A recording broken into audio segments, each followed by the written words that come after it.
As an adult child living at home with my mom, I never thought I would slowly become the person helping manage more of the house and more of the background affairs. And let me be clear, my mom is still mobile. She still drives herself where she wants to go. She still has her wits about her. So in my mind, I used to think, okay, this is not really caregiving. I'm just helping out. And honestly, having a parent who is still independent is the best case scenario in a lot of ways. And I am grateful for that. But what I am learning is this. A parent can still be independent, and you can still find yourself carrying more of the background work than you expected. Because caregiving does not always begin with a major crisis. Sometimes, it starts quietly.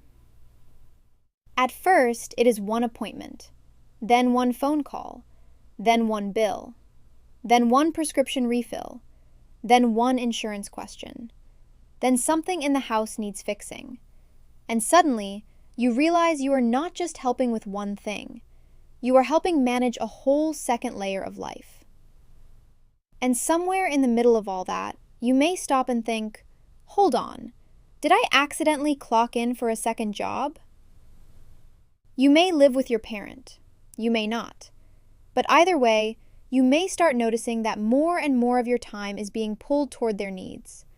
One day, you are being helpful. The next day, you are the unofficial appointment tracker, prescription reminder, bill reviewer, and password detective. And over time, the tasks start piling up like a jigsaw puzzle of issues you are constantly trying to piece together. Nothing says relaxing afternoon like trying to understand a medical portal password reset, while also remembering which office said they faxed what to whom.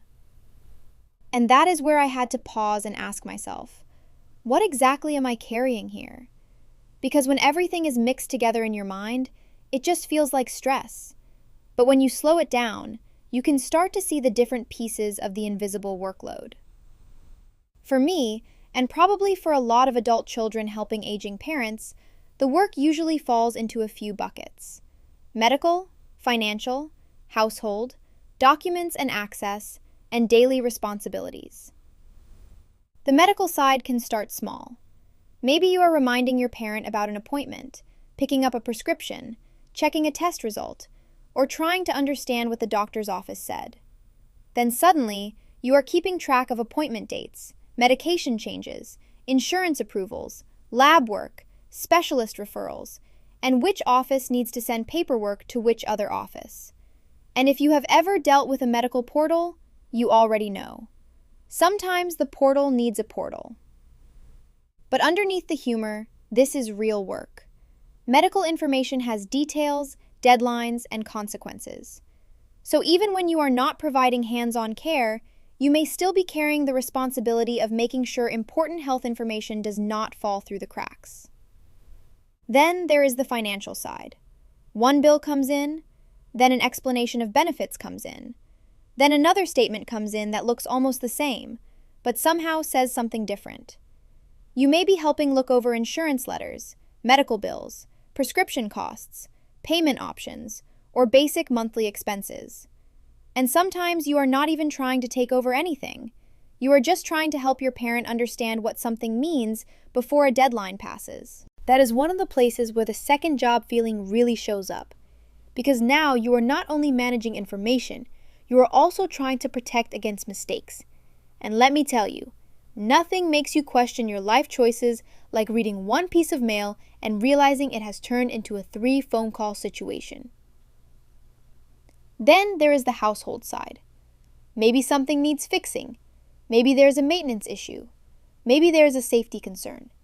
Maybe you are looking at repairs, cleaning, yard work, transportation, or whether something around the house is becoming harder for your parent to manage alone. And this part can feel strange, especially if your parent is still independent, because on the outside, everything may look fine.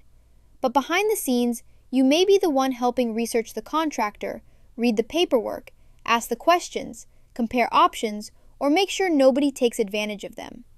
So now your brain has your own life, your own responsibilities, and another household sitting in the background like an extra tab that never closes. Then there is the document and access workload. Insurance cards, medication lists, passwords, account numbers, provider phone numbers, legal papers, property papers, emergency contacts, medical records, bills, and login information. And somehow, the one thing you need is always in the one folder nobody can find. This kind of work can feel small, until there is a moment when you need something quickly. Then suddenly, not knowing where the document is becomes its own emergency. And even when the papers are handled, there is still one more piece that can wear you down: the constant decisions. Should I call today or wait? Should I ask more questions? Should I step in or let it go? Is this bill right? Is this appointment urgent? Does this repair need to happen now? Should I write this down? Should I be worried? That kind of mental load can follow you around. You may be cooking, working, trying to rest, or trying to focus on your own life. But part of your mind is still tracking your parents' situation. And that is why helping can start to feel like a second job. Not because you do not love your parent, not because you are complaining, but because you are carrying a lot of small responsibilities that never fully clock out. I think this is the part a lot of adult children need permission to say out loud. This can be tiring, even when you are grateful your parent is still here. Feeling overwhelmed does not mean you do not love your parent. It does not mean you are selfish. It does not mean you are impatient. A lot of the time, you are trying to be respectful. You are trying to be helpful. You are trying not to take over. You are trying to let your parents stay independent. And at the same time, more and more things are landing in your mind, on your calendar, or in your lap. That is a complicated place to be, because you can love your parent and still feel tired. You can be grateful and still feel stretched. You can want to help and still need structure. So before trying to fix everything, I think the first step is much simpler. Name what you are carrying. If helping your parent is starting to feel like a second job, do not start by trying to organize their entire life in one afternoon. That is how you end up surrounded by papers, drinking cold coffee, and wondering why you opened this drawer in the first place. Start smaller. Take one sheet of paper and write down 5 headings: medical, financial, household, documents and access, and daily responsibilities. Then, under each one, write what you are currently helping with or thinking about. Not what you should be doing. Not what somebody else thinks you should be doing. Just what is already living in your head. Under medical, write the appointments, prescriptions, test results, or office calls. Under financial, write the bills, insurance letters, and payment questions. Under household, write the repairs, safety concerns, or maintenance issues. Under documents and access, write the passwords, insurance cards, legal papers, and emergency contacts. And under daily responsibilities, write the reminders, check-ins, and decisions that keep circling in your mind. The goal is not to make a perfect system in 10 minutes. The goal is visibility. Because when everything stays in your head, it feels like one giant emergency pile.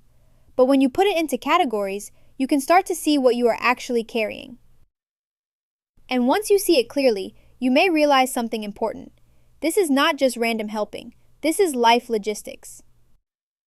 For many adult children, caregiving does not begin with a dramatic moment. It begins with logistics. Medical logistics, financial logistics, household logistics, document logistics, daily life logistics. It begins with remembering the thing, checking on the thing, calling about the thing, finding the paper for the thing, and then following up because apparently the thing was not actually done. And that matters, because when you call it just helping, you may keep minimizing the amount of responsibility you are carrying. But when you call it life logistics, you can see it more clearly. You can say, okay, this is a real workload. It needs structure. It needs boundaries. It needs information in one place. And it needs to stop living only in my head. That does not mean you have to become controlling. It does not mean your parent loses independence. It simply means the support around them needs to become more visible and organized. So if you are in that stage where things are still manageable, but they are starting to feel heavier than they used to, I want to leave you with this. If helping your parent has started feeling like a second job, you are not imagining it. You may be carrying invisible work that slowly became part of your everyday life. And if your parent is still independent, that does not erase the work you are doing in the background. It just means the work may be harder for other people to see. Start by naming the work. Not because you have to fix everything today, not because you need to have every answer, but because you deserve to see what you have been carrying. And once you can see the work clearly, you can begin to carry it with more structure, more support, and more compassion for yourself. Because loving your parent does not mean losing sight of your own life. It means learning how to help in a way that is honest, sustainable, and clear.